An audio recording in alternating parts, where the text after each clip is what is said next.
Hello, everybody. Welcome back to another episode of Vancouver Real. My name is Mike Zaremba, and today we are doing a Skype episode. So thanks for joining us today. It is a video Skype, so if you are listening by audio, we do have the video going. So definitely jump over to YouTube if you so desire, as you want to put some faces to these voices. But as per usual, we do podcasts here out of Float House in Vancouver, BC, Canada, which is a commercial flotation center where we specialize in flotation tanks, and also known as sensory deprivation tanks. And I'm sure we'll have some overlap based off of that expertise by us and what we'll be getting into with our guest today, just based off the nature of these activities. And but if you're interested in floating, check out floathouse.ca, and you're welcome to use the promo code VancouverReal for a 20% discount on your float. And if you don't live in Vancouver, there's a great website called flotationlocations.com, and it's a big directory. So if you haven't tried floating and you want to give it a shot or just learn more about it, check them out, and they'll point you into a float center near you.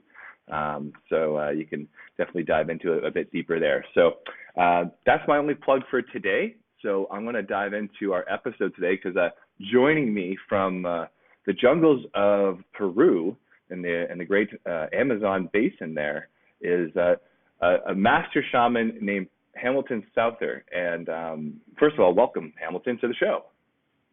Thank you so much. It's a pleasure to be here. It's hopefully an awesome show. It will be. It will be for sure, because I've actually been aware of you for at least 3 or 4 years now, probably closer to 5, I'd say. I think I first stumbled upon you on Amber Lyon's show, and saw you on Aubrey Marcus a couple of times, and I even listened to a great episode, a podcast you did with at Burning Man at Palenque Norte. I think that's what it's called, but whatever that, Palenque Norte, I think it's called. Yeah, Palenque Norte. Yeah, and you did an awesome talk just about mapping consciousness there. That was like, I don't know, it was fantastic. So, and then, Thank you. I've also participated years ago, like I was just mentioning off air, in these online shamanic cannabis ceremonies that you would host live streaming, which was super cool. We can kind of dive into that too. But just for our viewers who don't know you, you're a master shaman of visionary plant medicines and the founder of Blue Morpho Shamanic Ayahuasca and Sacred Plant Medicine Retreat Center in the Peruvian Amazon. You're also a CEO, and you're quite entrepreneurial as well. BlueMorphoTours.com is the main website, and it says you've, over the last 12 years, you've been meticulously studying and mapping modern mental illnesses to help thousands of clients just from several different forms of mental illness, such as depression, anxiety, drug addiction, PTSD, and you've been really kind of putting yourself out there as a shaman, I would say, more so than the average shaman.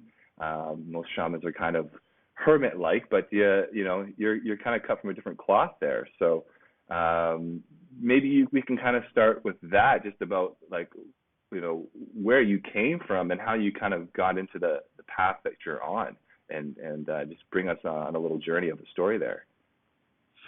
Sure. Well, I came from a really normal background, you would say, from the modern world. I grew up in California, in Silicon Valley, and I went to the University of Colorado at Boulder, and there I studied anthropology.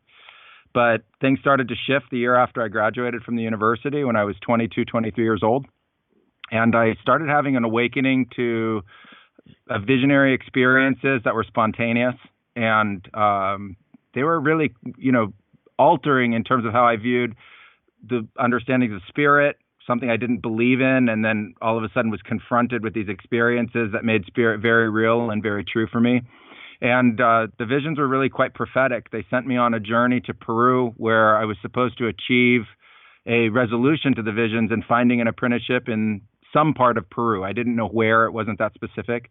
I ended up going to Peru in 2001 in September, and then through September to November searched for my apprenticeship, and ultimately found it deep in the jungle outside of the city of Iquitos, studying ayahuasca shamanism at a time that very few people were really aware of it. Right. Wow. And, I've heard this story that you shared on other podcasts, but like you kind of touched on there, like leading into when you started to get these spontaneous visions, you weren't really following a spiritual path consciously at all. Is that true? Yeah, I mean, I would say it's even worse than that. I had no connection with the idea of spirit at all. I mean, none. It was completely foreign to me. I was blocked off and only understood reality in a very limited way, and understood the mind in that way. And then I ended up having, like I say, these experiences that came from a real cathartic capitulation in my life, where I decided that, just the simple ego-based life and the me of life wasn't as interesting or really had direction for me. And so I ended up giving my life back to spirit. I was told my life came from spirit. And so I said, okay, well, I'll give my life back to spirit and then see if spirit can give me direction and if there's any truth to this. And the direction was really overwhelming. It was much more than I expected, and a much faster and more violent response than I really thought was going to happen. But it sent me on a new life course immediately, really. And it really, the opening to spirit was so intense and vibrant and incredible that it made everything else I was interested in at that time pale in comparison. Can I ask a little bit more detail about these? Like, was it in dream states? Would you go into would they just kind of happen when you're sitting there alone at home or something? Like, what were these experiences like? Sure. Well, after I gave my life back to spirit, it took about somewhere between 24 and 48 hours for spirit to start to appear in a way that I could relate to. And it started in dreams in one night. And then by the very next morning, I was seeing entities around me all the time.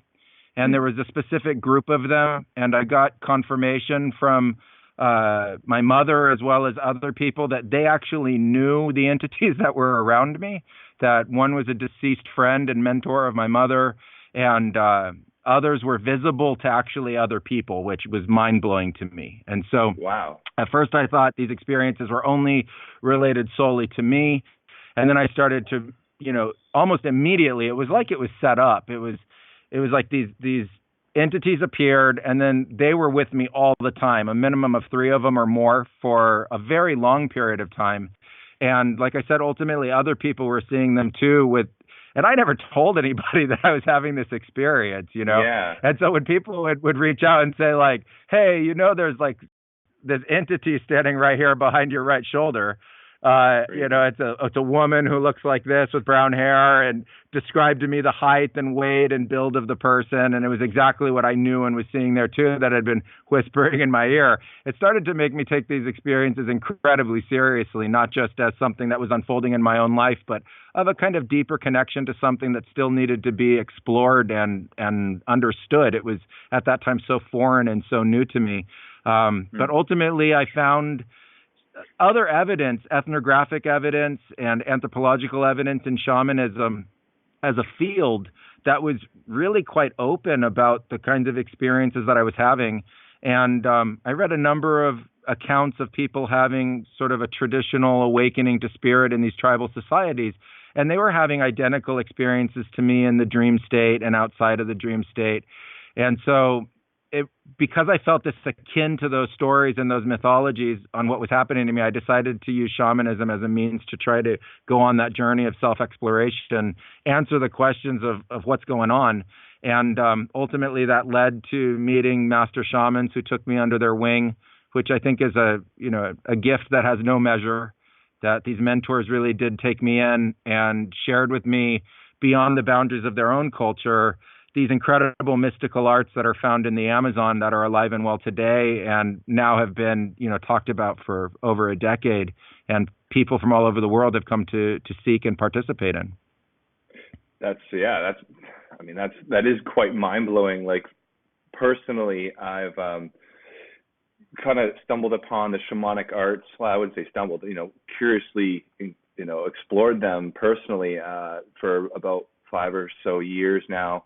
And then primarily with ayahuasca shamanism, and also Huachumero or Huachuma practices and things of that nature. But ultimately just, learning about shamanism in general and this whole cosmology and seeing how, a Western guy in Western Canada, British Columbia here, it just started to, I don't know, I mean, I can't really describe my personal pull towards these practices, I guess, these arts, and then just the personal healing I've been able to experience, and then the consciousness and reality understanding that I've been able to at least start to experience and understand. But for people who maybe aren't too familiar with just shamanic culture, shamanic arts, and that sort of cosmology, I mean, this is a loaded question, and take it wherever you want. But how would you describe, like, what is shamanism then? How does it fit into reality and from your perspective? I think for Westerners who aren't familiar with shamanism, you can think of it as pre-science, the original exploration into what's really going on. And then that was a kind of pattern of investigation and knowledge and sacred keeper of knowledge and oral history and tradition, as well as healer and mystic in tribal societies. So before the age of large empires and city-state governments and things that's just the modern world today, there were tribal societies everywhere. And those tribal societies had figures in the society that represented that keeper of knowledge and the person who had medicinal understandings and capacities to be able to share with others. And so they straddled what are now very segmented fields of specialities, but a shaman really is a person who is part medicine man or healer, mystic in terms of the exploration of the understandings around them and the environment they live in. And then if they have sacred plants, obviously a deep connection with nature and the plant consciousness and the life of plants themselves. And in the Amazon, I mean, it's a pharmacopoeia of plants that the shamans really know of. It's in the hundreds and hundreds of medicinal plants. If you walk with a trained shaman through the forest, every 5 seconds they can point out a plant that has a certain use or a kind of healing capacity, and then it's this in the classic definition, it's this ability to go what's called between worlds. But I don't really like that definition so much. I think that's a really segmented concept of life. Like there are these multiple worlds. I really do think of it as one world or one universe or just universe, and that there are these other states of consciousness. And in the other states of consciousness, you tap into more of different expressions of reality. Like if you're scuba diving, you're in one reality. If you're, on the beach, you're in another. And so, but you're still part of the same world. And so it's this capacity to be able to straddle, multiple roles as well as different states of consciousness and be able to support everybody in your group or your tribe that is suffering really anything. So you learn what would be considered different expressions of physical field medicine as well as psychological healing. And when I first got to the Amazon on the psychological part, which was just mind-blowing to me, out in the jungle, the locals had no words for anxiety, depression, and stress. And it wasn't even in their language. So it wasn't something that was identified and codified in linguistics at all. And then I came to realize that they didn't have those concepts because the moment they would start to experience any one of those afflictions, they would immediately go to a healer and get help. And that the healer in that very primal originating state of that malaise would be able to do something to redirect that in a new form and ultimately bring healing to the person. Wow. Yeah. No, that's a great, I think, umbrella kind of, explanation of what shamanism kind of is. Because you're right. I really liked how you kind of said like what they knew and what they know, what a shaman knows is now kind of divided into many different fragmented disciplines, let's say in Western medicine or psychotherapy, or it's all kind of compartmentalized, where the shaman was kind of like, the quintessential, truly like holistic practitioner, I suppose, you know what I mean? And exactly. It's now interesting to see like that full circleness come of the fragmentation that we experience due to the contemporary scientific method. And now we're starting to reconnect these disciplines of like, we need to kind of look at things from a holistic approach. And I guess where I'm going with that is like, do you see that as sort of I guess probably a pattern that is leading more people to discover shamanism, and particularly say like plant medicine shamanism in this modern day, especially the last 10 years, let's say, probably like exponentially increased, just because we're now recognizing that, the fragmentation approach isn't as effective as, as it could be, sort of thing. You know what I mean? Like, what was your kind of assessment of that whole modern day approach and people coming to shamanism to help themselves, basically? I think, in the 90s, mental illnesses of all different kinds and mental difficulties, emotional difficulties with life became very prominent. And I think that's what really opened up this idea to maybe we don't have it all figured out yet. And we need to ask more questions, and we need to look at more holistic approaches. And it's not just a magic pill, and the magic pain pill wasn't found. The magic antidepressant wasn't found. The different medicines that were created over a period of time of scientific research certainly did their part. But I think people were seeking and searching for answers themselves, and they came to a point where they could ask broader questions. And when you ask those questions, it gives you an opportunity to reach outside of a box that you find yourself in. And I think it's natural at that point to seek something that's mystical or extraordinary, or something that's in the psychomagical, even potentially miraculous, to try to find a solution. And so I think that the people that, really were pioneering the renaissance of shamanism were all people that in one form or another were seeking and looking for answers and transformation for themselves. And then it just turned out that some of those people were, really called to also learn how to practice. And over the years now, we've seen lots of people that have had experiences that included apprenticeships and the ability to learn these arts, not just go to experience them.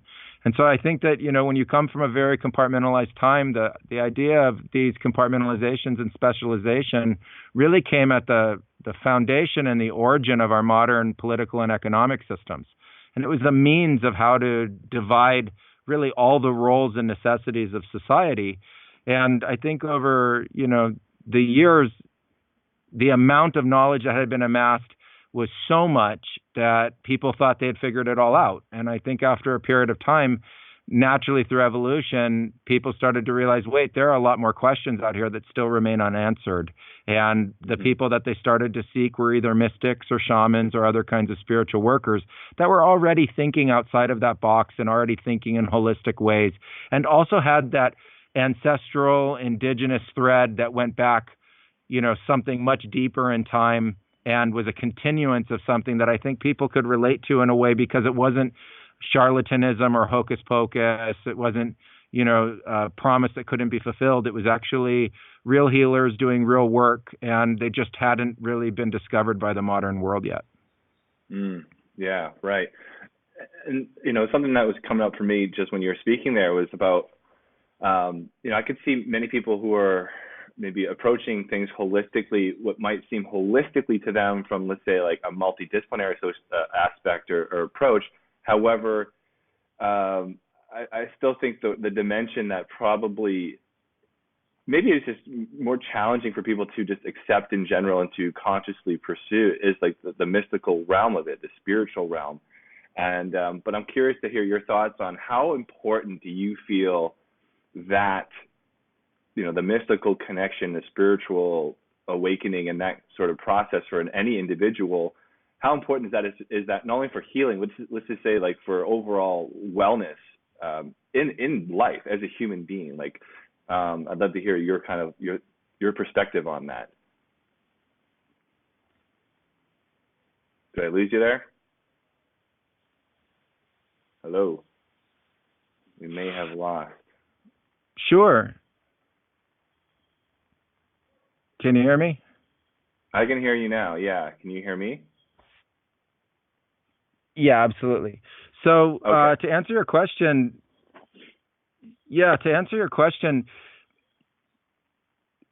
the spiritual,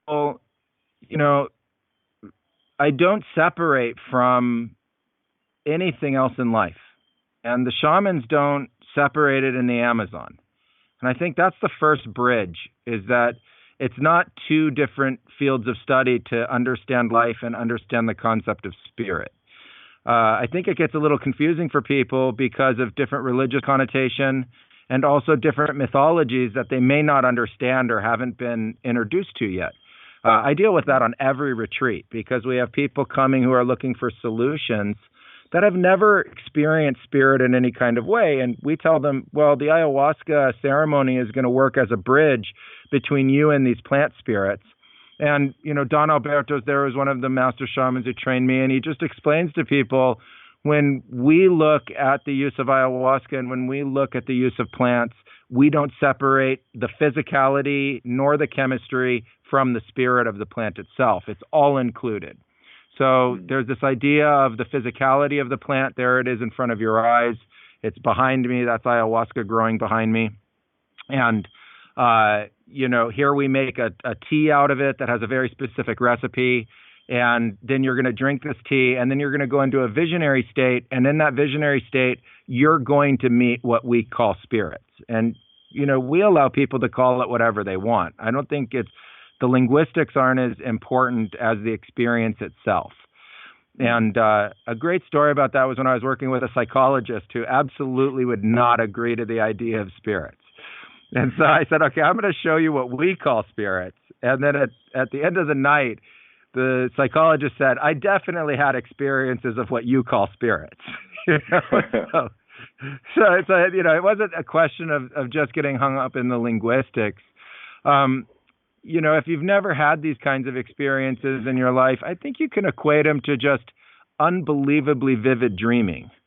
Okay. Very lucid, very clear dreaming, and being in a state of consciousness where all of a sudden in the visionary experience, you're interacting with something that has an answer to it, a voice to it, or an action associated with it. So it's not just you sitting there and making it up yourself. On the contrary, the shamans would prefer it that you don't do that, and that you actually openly wait for the experience and then receive the experience. And then it stands for itself.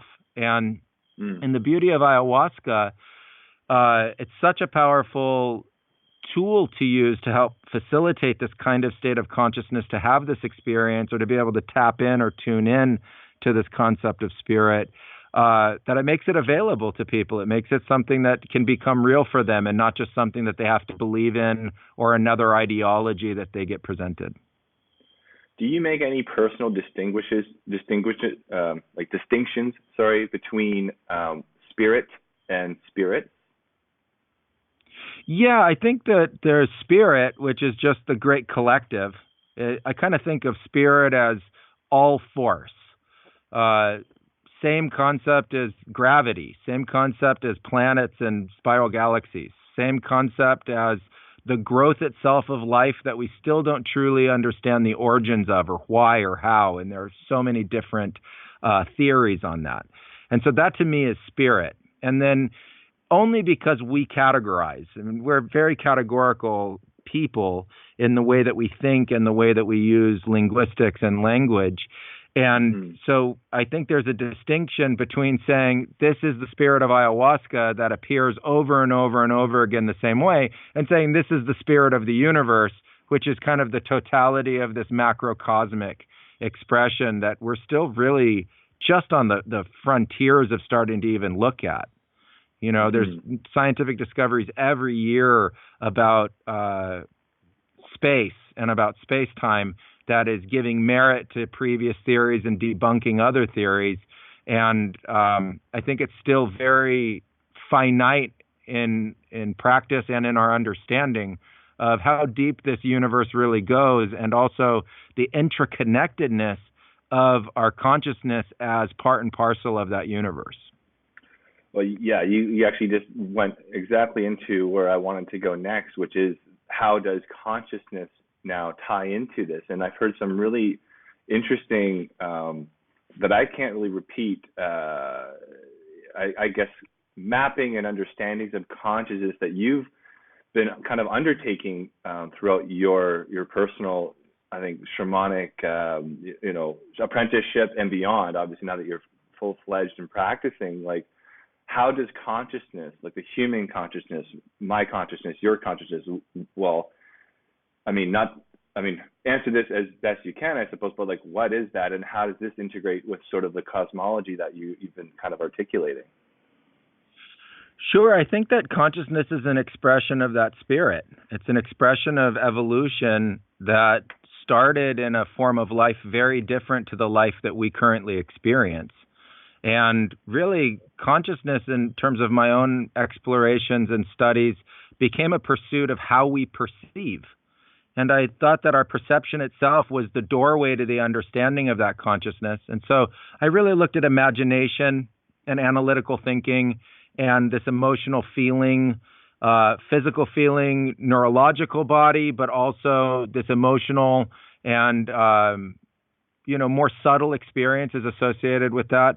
And I just started to look really in how we perceive. And what I saw was that we were the perceiver, literally. So it was your consciousness. You are a perceiver of a very specific locus or a node of that consciousness. And I'm a perceiver in my own right as well of that node. And specifically an idea that it's an understanding of receptivity to the stimulus that's around you, and then how you synthesize a thought or an understanding about that, or even a vision, like how I can see you on the screen, is really flashing lights. And the mind has the ability to assimilate that into a pattern that I can understand. That's taking place inside me. That's not taking place outside me. The screen is really a state of flashing lights, and my ability to perceive depth and give it context and see you moving, is all taking place within the nature of my assimilation of consciousness itself. And so I think consciousness is this place where we are united and not separate at all with universe or with spirit itself. And we don't have an explanation for the evolution of consciousness itself and why humans experience it specifically in the way they do. I don't think consciousness is isolated only to humans.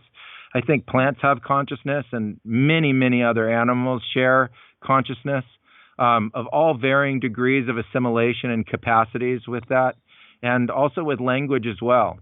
And so as hard as it is to believe, in the Amazon, all of the shamans and people know that in the ceremonies you speak with the plants.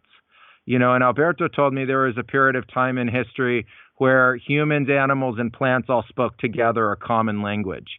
And so to me, that language is a language of consciousness, and not the individualized linguistics that we, find today, speaking English or Spanish or a dialect, or the languages used in Icaros, the chants that are used in ceremony, etc.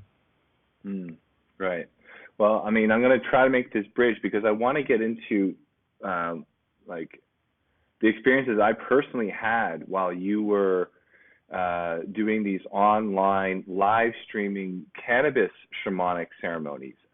You only did that for a little while. I'm not sure how long. How long were you doing those for? It was a number of months.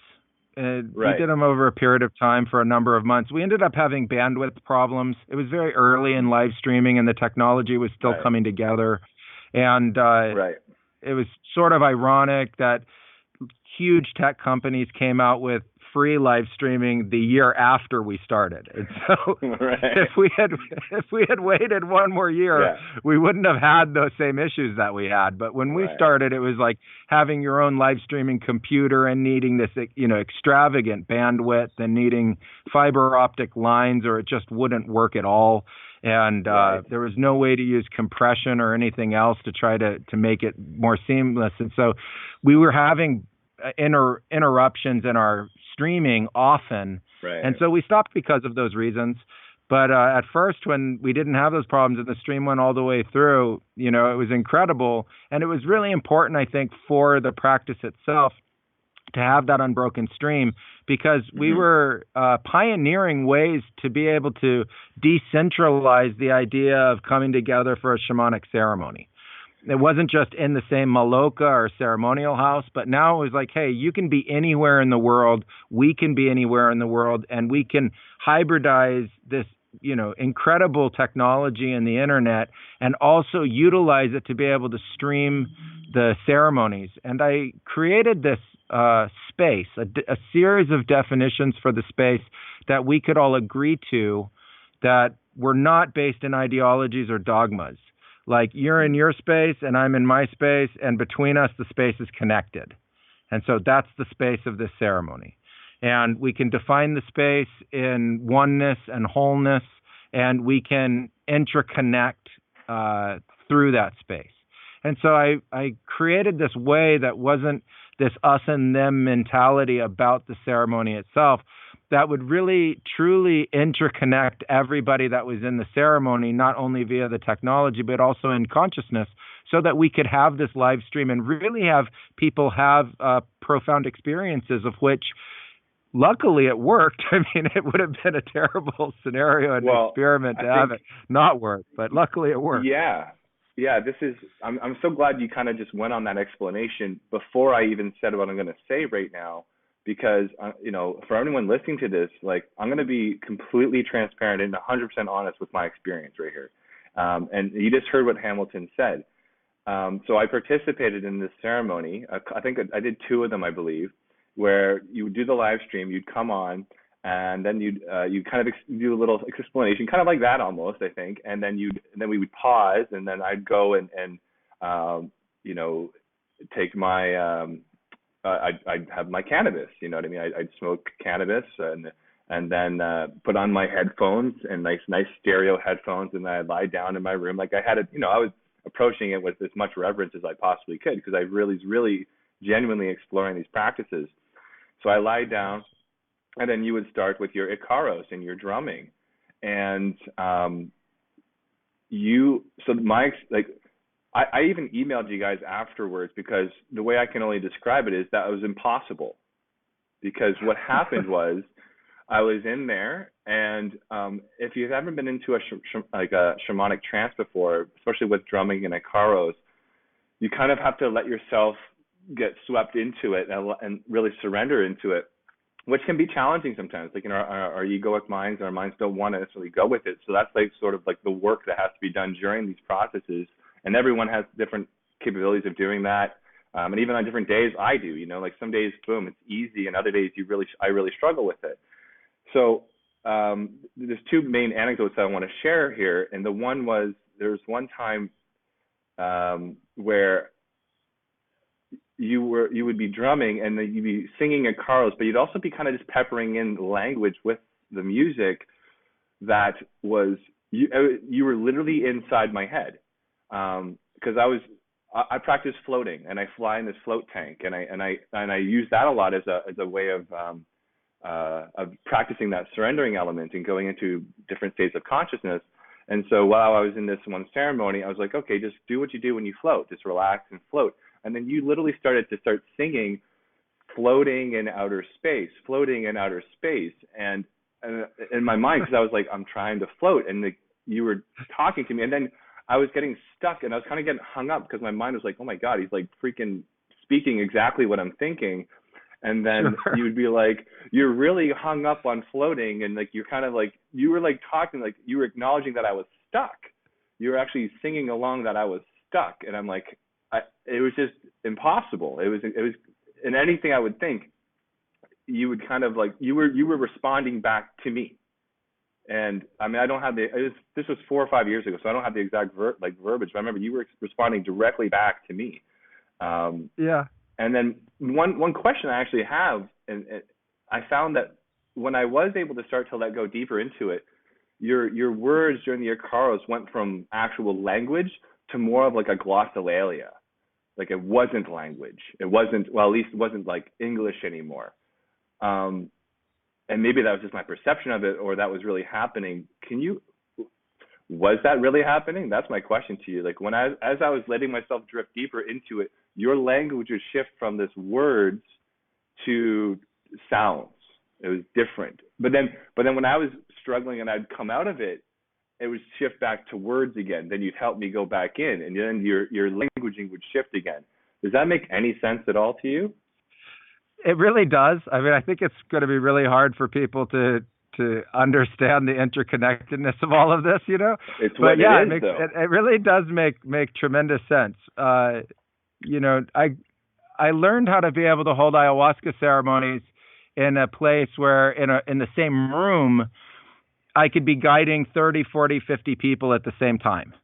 And each person would be saying, I'm having an individual experience of Hamilton, his Icaros, and the shaman there, and also Alberto as well when he was there with me.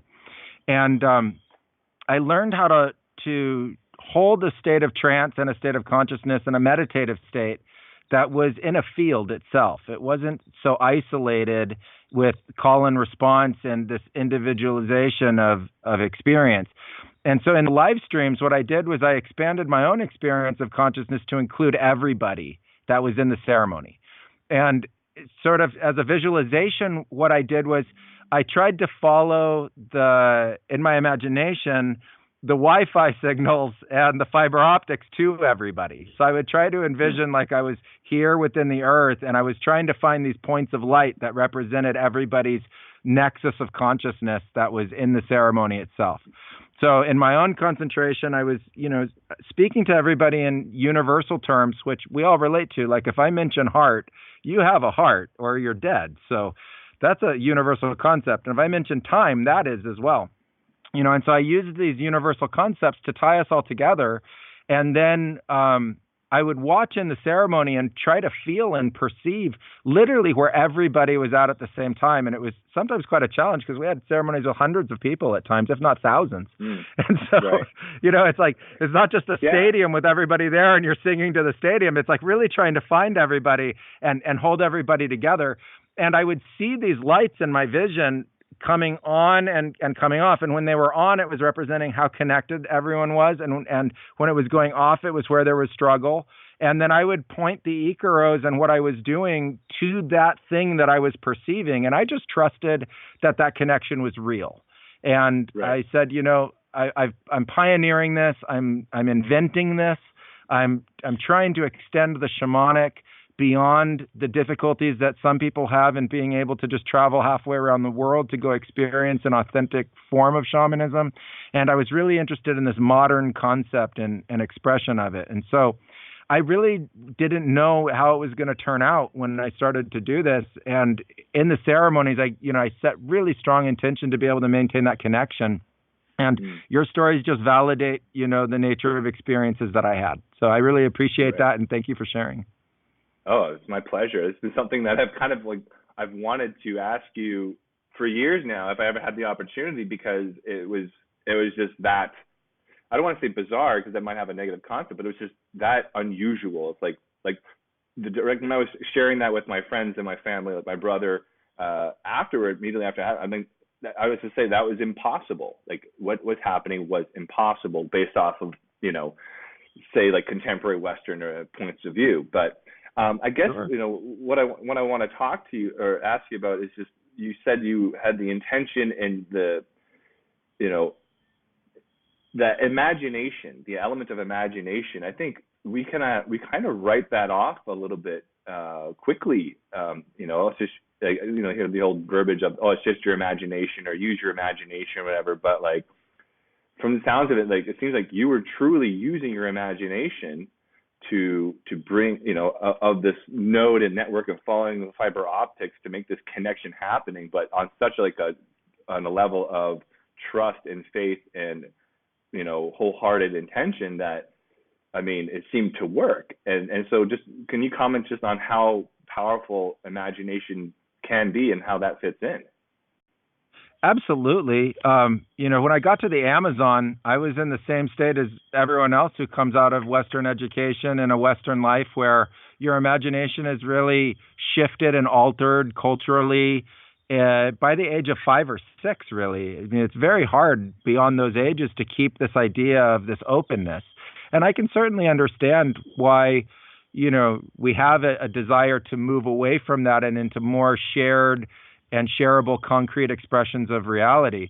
But when I got to the Amazon, what I realized was that I needed this concept of whole brain function. I needed to be equally analytical as I needed to be imaginative, but I couldn't be sitting there, quote unquote, making it up. It wasn't like making up an imaginary friend like a kid, or thinking you're in a Disney movie or something like that, creating some kind of fantasy story with your imagination.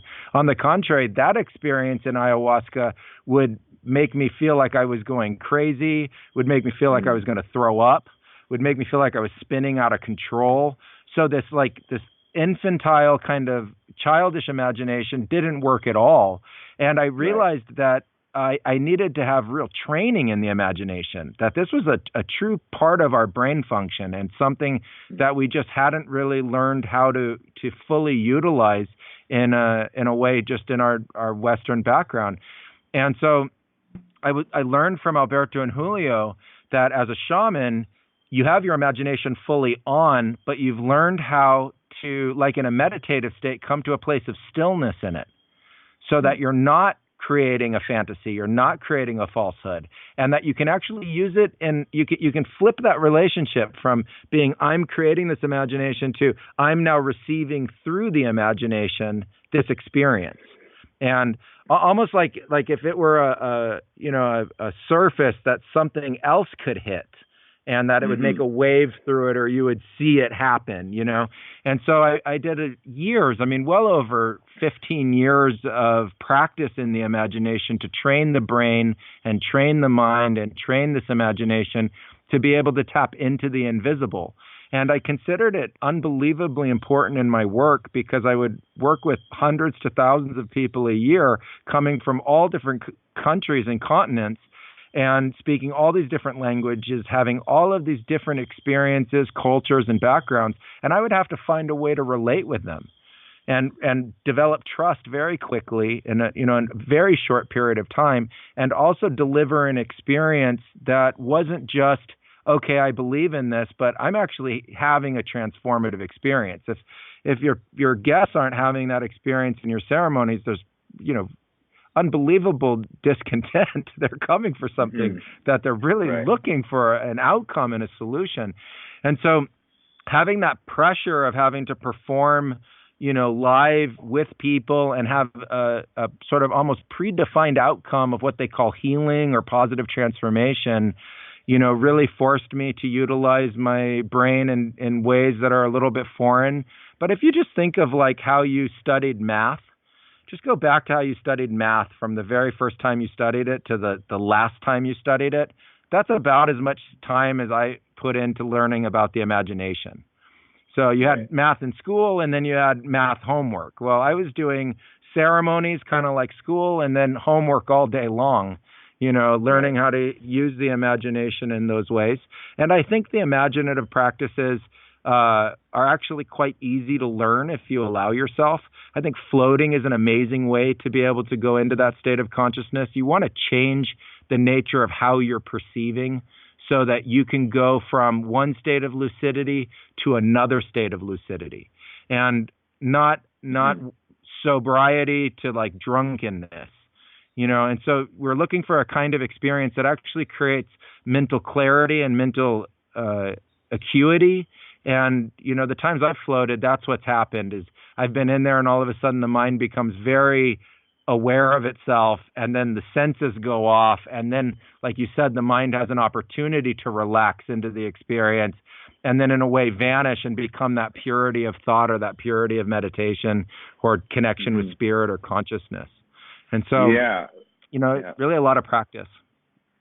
Like just when you were speaking there, it sounds like, because you were kind of distinguishing that childhood imagination of just inventing things, and just like that kind of, it's really like a cerebral activity, versus you said you had to just be in a stillness and I think like an openness, right? Like that seems to me being able to, especially when I'm going into a medicine ceremony, the energy of the medicine or the spirit of the medicine is now merging with my energy, and with practice, with experience, what I'm learning, and you can tell me if I'm articulating this well, is like it's one, starting to get comfortable with this new energy and this vibratory state, which also does shift like your consciousness.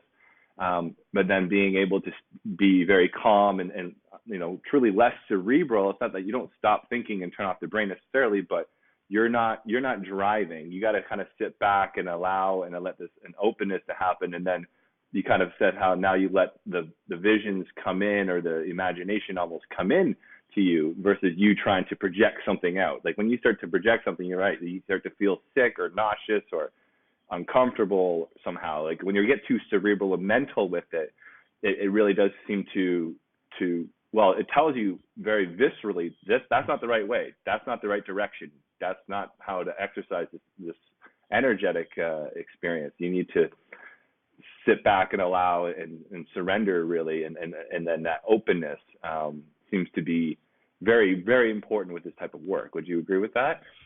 Absolutely. I think that's actually really well articulated. You know, Alberto would tell me, drink your ayahuasca and then sit and relax. That's very hard. Right. to do that, but he would just very calmly say it, like, hey, relax, Right. And then he said it would, you'd feel something go down to the tips of your toes, and then you'll feel the sensation come up all the way to the top of your mind and go through your whole body and, through your whole brain. And when that happens, then be ready to receive. Mm-hmm. And I think that's just a very simple and very profound way of looking at it. Just allow the experience to be what it is without trying to force it. And then in that, I think the power of the experience can really come through. I know from San Pedro and Wachuma ceremonies, which for a lot of people takes hours for it to start and really get going. You really see over, 3-4 hours, this expansion and contraction within them of the experience, and an understanding in the mind trying to grapple with this very subtle shift that's taking place, all the way to this, by 6, 7, 8 hours into it, fully open state. And, there it's the same idea. It's, well, go relax for the first 4 hours while this all starts to show up. And then as it gets going, have the experiences themselves. I also think, people try to control the nature of that experience. And I think that also shuts it down. It doesn't allow it the openness that it needs. And so, I really recommend just sort of becoming aware of your heart and becoming aware of the brain mind, acknowledging them, and then having long, slow, rhythmic breaths, and then allowing, as you said, that process of going into the experience and having it really turn on for you. Yeah, absolutely. And then, and this is something I've learned from you, because I had in my past personal relationship with Cannabis or Santa Maria, not a very reverent and kind of conscious spiritual approach and ceremonial approach. And actually, personally, I haven't, communed with Cannabis in over 2 years, just because I know now how important and powerful that plant medicine is, and I'm just a little hesitant that I don't want to reconnect with her and then fall into old patterns of non-reverence and all that. So I'm just like, well, until but I'm approaching that because I know that it's a very powerful plant. But then, so what I've learned from you is that not that it doesn't matter what plant medicine you're ingesting, but there is a commonality between many of them. It is just like giving you an energetic ability to open a bit deeper and a bit more, which you can do without medicines as well, but the medicine seems to support this process. And then from there, say, for example, for the Cannabis ceremony, we're in this shamanic space that you've helped to create just based off your abilities and your shamanic art practice. So even just by using Cannabis now as the energetic opening, created now this altered consciousness channel between us and the whole ceremonial experience. And so just that energetic work can be done in many different ways. And like although they're different, there's also a commonality between all these medicines, from my understanding. What would you say to that? Absolutely. Yes, I would say yes. The commonality in the plants are the teacher plants. And, cultures have been experimenting with plants for a very long time. We don't have an understanding of how deep it goes, but it goes back as far as the archaeological record of humans. There's these little medicine pouches with plant remnants in them. People are buried with different kinds of plants and flowers and reverence. And so out of this incredible biodiversity of plants, cultures, especially tribal societies, have figured out these ones that they call master teacher plants. And typically they're plants that have a psychological effect or a visionary effect or a full-blown trance, visionary hallucinatory experience associated with them. And the commonality is that they all teach. They all teach. They all give you an experience that is ultimately life-altering and profound. And if you enter into a state of consciousness where the teacher shows up and want to teach, then you get that experience. And that was very profound for me the very first time I consumed cannabis after a very, very long time, over a decade that I didn't touch it.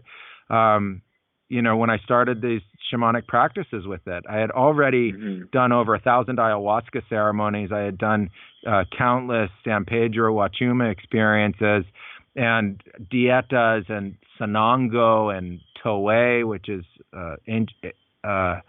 angel trumpet vine, which is unbelievably powerful as well. I'd had lots of these, extended visionary experiences. And when I showed up to cannabis, I wanted to know if cannabis really was that master teacher and if it really had that power. And so I came with a little bit of trepidation, but also a willingness to really see. And I allowed myself to have a very big experience the first time, but with this idea that I was connecting to the medicine of the plant. The plant had already been considered medicinal. There were medical marijuana cards. You could get a card to be able to legally buy a medicine. So I said, okay, well, this medicine's a plant, and there are these sadhus, in the Himalayas that have the use of this for thousands of years, 5,000 years of history behind them using this for mystical reasons. And there's a little bit of information you can find on other shamanic cultures that utilized cannabis as well. And then you just see that there's this really huge Western use of it, which in a kind of way is its own exploitation, both in the prohibitions against the plant and then also in the way that's created a illegal market for the plant and a kind of a life for it that, is very different to how it was over thousands of years in our past. And so when I went into that first experience, it was unbelievably profound, and cannabis showed up in this, very intense visionary way. I was seeing, patterns of geometry all around me. I was connecting with the nature and the mountains around me. And then I simply asked the question to the cannabis, what are you? Why are there all of these other cultural experiences expressed with you? And the cannabis was like, oh, well, let's go on a tour. And then I just laid down and I started having visions, and I ended up envisioned going to all of these cultures that had, embraced cannabis or had brought it into their music or it had influenced their art in different kinds of ways. And then I also ended up in places that were unlike anything that I had ever seen from other cultures. Almost like machine cities like Tron and these cities of light and these civilizations that I knew nothing about and were completely foreign to me. And that experience was a map that started to give me this original, connection to the plant. And I agree about the reverent use of the plant and the ceremonial use of the plant as a very profound medicine. It's been now also a master teacher of mine along with ayahuasca. And luckily, I've had the ability to work with it almost as extensively as ayahuasca and have used it as a real key teacher and also healer in my practice. Wow. Do you use it at all at Blue Morpho with the people there, or is that pretty strictly like the Amazonian culture practices there? It's a situation of legality. In Peru, cannabis is decriminalized, but it's illegal. And so because of that, we've always said that, especially around the modern uses of the plants, be legal. just be legal. Just if you can. I know a lot of people may say no to that or whatever. That's their own decision. But for us, it was, very important. Like you said, I was, in the public. When I was in my mid-20s, publications came out about me that I didn't even know were going to happen, including National Geographic. And, all of a sudden I was more known in my practice instead of just being in that hut. And so I felt it was really important to share that we were here in the Amazon utilizing these plants in a way that was legal, and we support the legalization of the plants wherever there are democratic societies that want to vote that into their collective group and into their collective consciousness. And so we don't use it here. We offer ayahuasca ceremonies. We offer plant dietas, tree dietas in the traditional way of the Amazon. We also offer Sanango dieta, Uchuk Sanango dieta. And then we're now opening up to having Wachuma San Pedro ceremonies here at the lodge. Are you going to be the one, hosting those ceremonies then? Like personally? Yeah, are you absolutely. Chamero practice? Yeah. Oh, cool. Yeah, absolutely. Yeah. I practice many disciplines. I practice ayahuasca shamanism, palero tree shamanism, sanango as a sananguero, toé as a toero, tobacco as a tabaquero or mapachero, camalonga as a camalonguero, San Pedro or Wachuma as a Wachumero. Also cannabis. It doesn't have a traditional name with it, just cannabis shamanism. Yeah. I've really embraced the plants.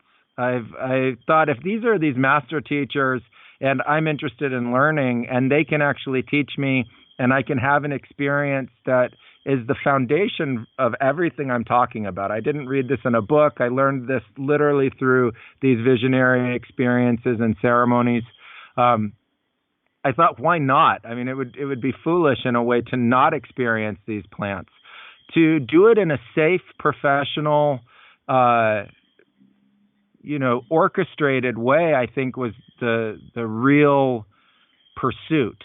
I didn't want to damage my ayahuasca practice, like you're saying about cannabis, and taking time away from it. In ayahuasca and in the tradition in ayahuasca, you are really bound to that plant, and to step outside of that plant is considered really foreign to those people. They're identified in the idea of I am ayahuasquero or I am sananguero. And, so I waited a long time before I started exploring other plants as in my practice. I had already been practicing for 8 to 10 years before I introduced any other plant into my practice, and already knew how to hold an ayahuasca ceremony, which was, really a pinnacle kind of space. I mean, ayahuasca ceremonies can take you well beyond your concept of intense. And so when you have a room full of people like that, including going into all different states of consciousness at the same time, and they're having massive experiences, and our goal was always to provide the most massive but safest experience possible, it requires extreme discipline. And so before I started to branch out into the other plants, I really took each discipline one by one. I started with ayahuasca and the tree diets. As part of my training, Alberto and Julio added in the mapacho and the toé. That ultimately led to Sanango. I had dabbled in San Pedro, Wachuma before becoming an ayahuasca shaman, and then I came back to it, after time and got much deeper into that, and found that since it had already been part of me during my entire apprenticeship and training, that it had developed in its own right. And so the awakening to that was really quite instantaneous. And, again, just an incredible gift to be able to find these plants and to be able to use them in a sacred way, and to have that sacredness really pay off and be beneficial. It wasn't just our reverence for the plant, but the plant really does respond to that reverence. And it gives you an experience very different to what you have if you don't treat it in that same level of way and reverence. I mean, the spiritual was invisible, and the shamans talked about doorways and gateways into it. And so, I learned that it's the reverence that shows you where that gateway is, and it's the love and the embracing of the experience that really opens that door. And so, that's how I really treated the plants and all of the mystic practices, as well as the ones that we did without plants, because with lots of practices, lots of different kind of meditative practices as well, to continue the evolution with the plants outside of ceremony. And I think it's that was really that guiding factor that opened those doors for us, and that was, so important. The plants have this communal expression that's really about consciousness itself. And once you make that conscious leap and link with the plants, they can continue to teach you through that evolution of consciousness and that sharing of consciousness really indefinitely. Right. Wow. So for the people that come to Blue Morpho, do you find is it a pretty international crowd, and also is it like we kind of highlighted in your bio a little bit, like these particular mental health issues, but are there also just people maybe with not diagnosed mental health issues, but on their own spiritual path that come there? Like, what sort of mix do you have there? Or is there a mix, or do you specialize in one or over the other? I think it's all a mix. When we opened up to the world and said, if you want to come and have this experience, it's a very serious experience. Don't come thinking that this is a joke. You're going to get just crushed if you think that arrogance in this ceremony is not going to go over well. So if you're coming for any reason that's within the umbrella of openness and even just curiosity, that was good enough for us. I said, if you're willing to be open to the idea that something new can happen, that's enough. That's opening up enough to the experience. Beyond that, you could doubt, fear, question the experience totally. But if that crack was open in the door, that was enough for ayahuasca to open it up fully and let you have the experience. If you just sat there and stonewalled the experience, some people had a willfulness that was so intensely, founded within them that they could, in essence, shut off the ceremony, or other people could actually fully dissociate from the ceremony and say that they didn't feel like anything was happening. And then you would say, well, tell me what feeling like nothing was happening is like. And then they say, oh, well, I died and was reborn and died and was reborn and died and reborn. And then I was in this other world, but nothing's happening. And I said, that's a very self-protective way of describing that experience. So in our case, people came from, over the years from over 100 countries, and they came from all walks of life, of all different scenarios. And people come typically, I think, looking for something more. I think that's the commonality. Someone is looking for this experience, and they want it to be real. They want it to be professional. They want it to be well orchestrated. And that's what we really, praised ourselves and worked for. And that idea of respect and responsibility associated with it. And so, the people that we received, some had tremendous mental health difficulties, and other people come purely for exploration and learning, and other people come because they were told it's a good idea, just given the advice to have the experience, and they come. And so I don't think there's a specific reason to come to these plants. I think if you have the desire to explore them, that is the calling. If you want to, that's the calling. If you have a desire to, that's the calling. I just wouldn't recommend with the most powerful of these plants to partake on your own. I think it's better to find practitioners that really know what they're doing and sit with them and really get your bearings first, because it can really be hit or miss with these plants and the kinds of experiences that people have. Yeah, no, absolutely. I think that's a very good caveat there to let people know, working with people, because, the maestro that I've worked with several times in Peru would say just how, this is truly a form of psychic surgery to a degree. Like, you're really opening yourself up. And if you're not in a sacred, protected space with somebody who can create that sort of space, then, you are opening up yourself to risk and danger and threat that you don't even really understand. And it can be quite harmful. So, doing the enough legwork and research on where you might be sitting and working, who's the practitioner, what's their background, where did they learn, and asking really very clear questions about that kind of stuff is, I don't think that can be understated ever. You know what I mean? So, I agree you know, completely. yeah. So, well, I mean, I don't want to go too long here. I see it's getting dark over there for you, but I think it's really that last little bit that you shared is really beautiful for anyone listening or watching this. That if they are curious, to definitely check out bluemorphotours.com. And you know, I can personally attest to going to a very, you know, safe, trusty, professional retreat center in Peru. Doing this work in the Amazon is just I mean, it is world shifting for sure. So I encourage anyone to go and do their due diligence and check it out, and then email and ask questions and do that whole process. And you know, I just want to thank you for this time and for your ongoing work that you're doing in this field, in this realm. And I personally believe so strongly in its place and its importance and how much it can help people on many different levels and of our culture and society on bigger scales too. You know, and it's just been a beautiful thing to be a part of it in my life, and I'm very grateful. So it's been an honor to meet you. So thank you very much for coming on the show. Well, thank you very much as well. It's been an absolute pleasure, and thanks for sharing your stories about the cannabis ceremonies. That was really great to hear some feedback years later, you know. And just thank you so much. It's been a wonderful time. Awesome, folks. Well, thanks for joining us again. Floathouse.ca is our website. Vancouver Real Estate promo code for 20% off a single float. Check it out. You can exercise that process of surrendering in the float tank. It's a great place to kind of practice that and to work without medicines, and then as a great preparatory towards this deeper work, I would say. So check it out if you care. And until next time, to whatever is.